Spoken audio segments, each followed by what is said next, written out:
Hello everyone, welcome back to the Management Gyan. In this video, we will learn about the most influential figure in management history, evaluation of management thoughts, with the help of real life examples. In this video, we learned the classical theory. So, जो एक evolution of management thoughts हैं, जो भी हमारे thinkers थे, वो evolution कैसे कैसे लेके आए, कब कौन सी थ्योरी आई, उसके बाद कौन सी थ्योरी आई, तो ये सब चीज़ें सिस्टमैटिक वे में इस हम डायग्राम के थ्रू समझेंगे। सबसे पहले क्या था कि क्लासिकल थ्योरी आई, क्लासिकल अप्रोच जिसको बोलते हैं, फिर बिहेवियरल अप्रोच जिसको न्यू क्लासिकल थ्योरी भी बोलते हैं, और नेक्स्ट लास्ट वन था हमारे मॉडर्न अप्रोच जो हम आज आज भी यूज़ करते हैं। ठीक है, हम आज की वीडियो में ये क्लासिकल अप्रोच का जो फर्स्ट पार्ट है साइंटिफिक मैनेजमेंट, हम इसको स्टडी करेंगे। तो क्लासिकल अप्रोच जो थी, the classical approach is to management is one of the earliest schools of thoughts developing during the late 90s and early 20th century. It focused on finding the best way to perform and manage tasks to increase the efficiency and productivity in a organization. जो classical approach थी उसमें हम एक ऐसा तरीका ढूंढते थे वो कि जिससे कि जो हमारी ऑर्गेनाइजेशन है उसकी प्रोडक्टिविटी इंक्रीज हो, ठीक है, उसकी एफिशिएंसी इंक्रीज हो, ठीक है, जो जो काम किया जाता है उस इस तरीके से काम किया जाए एक ऑर्गेनाइजेशन में जिससे कि उस ऑर्गेनाइजेशन की प्रोडक्टिविटी इंक्रीज हो। It treats organisation like a machine and workers like a part of the machine. जो ऑर्गेनाइजेशन है उसको मशीन की तरह यूज किया जाता था, और जो उसमें काम करने वाले एम्प्लॉयज हैं, वर्कर्स हैं, उनको एज अ मशीन के पार्ट की तरह यूज किया जाता था। ठीक है, तो हम नेक्स्ट हम पढ़ेंगे जो हमारी साइंटिफिक मैनेजमेंट है जो क्लासिकल अप्रोच के अंदर आती है। तो हम फर्स्ट हमारा पार्ट है साइंटिफिक मैनेजमेंट। तो साइंटिफिक मैनेजमेंट क्या होता है? साइंटिफिक मैनेजमेंट एक ऐसी अप्रोच थी जिसमें कि हम काम को साइंस और लॉजिक के बेस पे किया जाता है, ना कि गेस वर्क के अकॉर्डिंग। ठीक है, जो एफ.डब्ल्यू. टेलर थे वो उनका ये मानना था कि they the best way to do every job and the method should be discovered scientifically. अगर हम कोई भी काम कर रहे हैं, कोई भी जॉब हम कर रहे हैं, वो जो है एक साइंटिफिकली वो जो वर्क है साइंटिफिकली होना चाहिए, तभी उसमें एफिशिएंसी और इफेक्टिवनेस और प्रोडक्टिविटी इंक्रीज होती है। ठीक है, तो कुछ फीचर्स थे जो हेनरी फेवाल ने दिए थे कि साइंटिफिक स्टडी ऑफ वर्क में ये बताया गया था कि जो वर्क है उसके जो मेथड है वो साइंटिफिकली अप्रूवन होने चाहिए, ना कि मतलब उसमें ऐसा हो कि कोई भी हमने सोचा और बस डाल दिया। मतलब उसमें जो जस्टिफाइड मेथड होते हैं, जो क्या एक प्रॉपर जो साइंटिफिकली यूज किए जाने वाले मेथड्स होते हैं, प्रॉपर एनालाइज करके वो ही मेथड यूज किए जाने चाहिए, जिससे कि हमारी जो प्रोडक्टिविटी है वो इम्प्रूव हो सकती है। मतलब कि जो एफ.डब्ल्यू. टेलर थे, इनकी बहुत सारी स्टडीज थी, जो इसमें की एक स्टडी ये भी है, time and motion study, experiments and observations identify the best way to perform each task। मतलब कि हमें एक मतलब टाइम एंड मोशन या फिर साइंटिफिक अप्रोच का यूज करके, एक्सपेरिमेंट्स करके, उसका ऑब्जर्वेशंस निकाल के हम तभी एक बेस्ट वे को चूज करना चाहिए। Mental revolution, a change in mindset of both managers and workers is needed. Managers should respect workers and workers should trust and follow management decisions। तो जो वर्कर्स होते हैं ना, उनको मैनेजर्स के जो डिसीजंस होते हैं उन पे ट्रस्ट होना चाहिए, और मैनेजर पे ट्रस्ट होना चाहिए, और उनकी जो भी वो डिसीजंस दें और जो भी वो डायरेक्शंस दें उनको फॉलो करनी चाहिए। और मैनेजर्स जो है उनको ये नहीं है कि वर्कर्स हैं तो हम मुझसे लोअर लेवल पे हैं तो हम उनकी डिसरेस्पेक्ट करें, ऐसा नहीं होना चाहिए। जो वर्कर्स होते हैं उनकी जो मैनेजर्स हैं वो रेस्पेक्ट करनी चाहिए।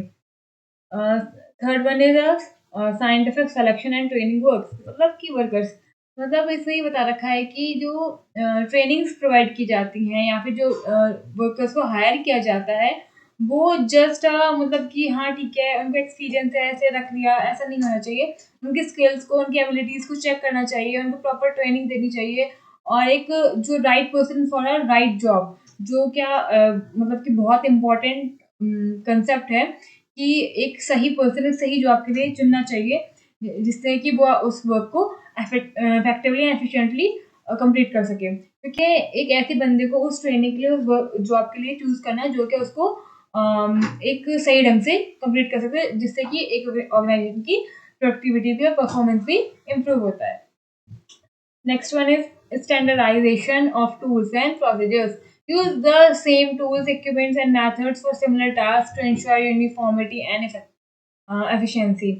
तो इसमें बता इसको करने के लिए हमें एक भी कोई भी टास्क है, सिमिलर टास्क को करने के लिए हमें वही सिमिलर टेक्निक्स टूल्स का यूज़ करना चाहिए, क्योंकि हम अगर उसमें चेंजेस करते रहेंगे मतलब कि ज़्यादा फ्लक्चुएशन रहेगी तो उसमें मतलब एफिशिएंसी नहीं आएगी, और हमें फिर जो उसमें वर्कर्स हैं उनको रेगुलर ट्रेनिंग देनी पड़ेगी, और वो भी उस टास्क को प्रॉपर्ली नहीं कर पाएंगे, ठीक है।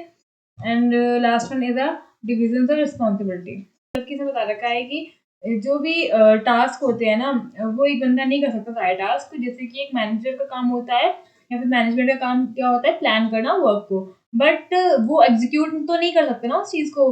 अब वो उसने प्लान किया कि मुझे इतना प्रोडक्ट मतलब कि इस मेथड के थ्रू इतनी प्रोडक्टिविटी करनी है, तो अब वो प्लान करके फिर जाके प्रोडक्टिविटी तो नहीं कर सकता ना।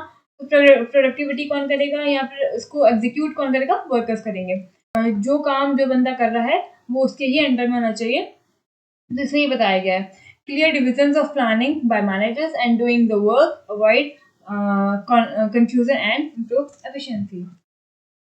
तो अब हम डिस्कस करेंगे कुछ हमारे जो एफ.डब्ल्यू. टेलर ने प्रिंसिपल्स दिए थे। फर्स्ट है science not rule of thumb. Old way workers use traditional methods passing down over time. Taylor used the scientific study to find the most efficient way of doing tasks. तो जो F.W.. Taylor थे, यही F.W.. Taylor है, यही लेके आए थे एक साइंटिफिक स्टडी की खोज इन्होंने ही करी थी कि कोई भी वर्क किया जाए वो साइंटिफिकली अप्रूवन तरीके से किया जाए, ना कि ट्रायल एंड एरर बेस पे किया जाए कि चलो हम देख रहे हैं करके सही है ठीक है, नहीं तो कोई बात नहीं। उससे क्या होता है, प्रोडक्टिविटी डिक्रीज होती है, टाइम का वेस्टेज होती है और रिसोर्स की वेस्टेज होती है। तो एक साइंटिफिक स्टडी एक बहुत अच्छी अप्रोच थी जो कि एफ.डब्ल्यू. टेलर लेके आए थे।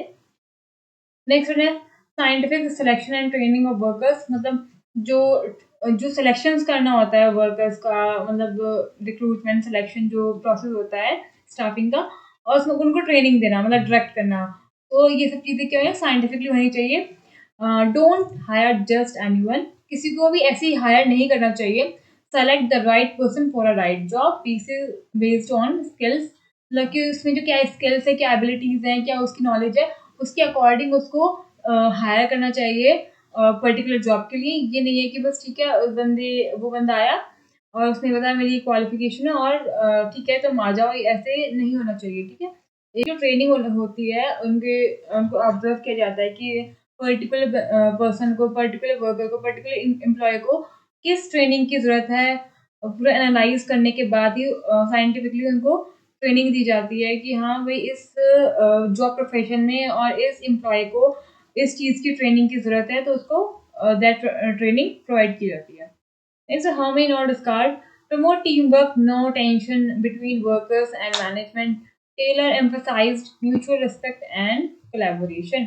जो एफ.डब्ल्यू. टेलर थे, इन्होंने हार्मनी को प्रमोट करने के लिए कहा था, जैसे कि तुम एक टीम वर्क में काम करो, ठीक है।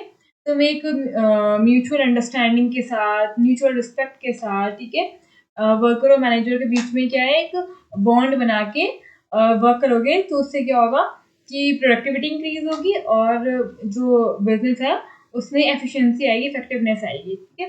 नेक्स्ट था इनके principle divisions of work and responsibility. तो जैसा हमने फीचर्स नहीं पढ़ा था कि जो वर्क है उस और जो रिस्पॉन्सिबिलिटी है उसको डिवाइड कर देना चाहिए according to their skills and मतलब जो उनकी वर्किंग एबिलिटी है उनके according. Management plans and things. जो मैनेजमेंट का काम क्या होता है, प्लान करना, सोचना, उसको मतलब प्लान तैयार करना, ब्लूप्रिंट तैयार करना, while the workers execute the task. जो बल्कि जो वर्कर्स का काम क्या होता है, जो उन्होंने प्लान किया उसको एग्जीक्यूट करना, उसको फोर्स में लेके आना, ठीक है। Each has their own responsibilities to avoid confusion and overload. मतलब क्या क्या कॉन्ट्रीब्यूशन रहे हैं साइंटिफिक मैनेजमेंट के।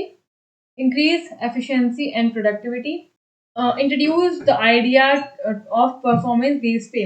मतलब कि इन्होंने एक आइडिया इंट्रोड्यूस किया था साइंटिफिक मैनेजमेंट के थ्रू, जो ये थ्योरी थी इसके थ्रू, कि जो पे की जाएगी, जो बंदे को सैलरी दी जाएगी, जो वर्कर्स को सैलरी दी जाएगी, वो उसकी परफॉर्मेंस के बेस पे दी जाएगी, ना कि यूजुअली एक जो ट्रेडिशनल मेथड में होता था कि एक बेसिक सैलरी है वही आगे फॉरवर्ड हो रही है, ऐसा नहीं था। उसकी बंदे की क्या स्किल्स है, क्या एबिलिटी, क्या परफॉर्मेंस रही है उसकी अपने पूरे जॉब रोल में। तो last one is a encourage systematic training. तो और इन्होंने सिस्टमैटिक ट्रेनिंग के कंसेप्ट को लेके आए थे, जिसमें क्या ये डिफाइन किया गया था कि जो पर्सन है उनको सिस्टमैटिक ट्रेनिंग देनी चाहिए according to their work, according to their task, according to their ability.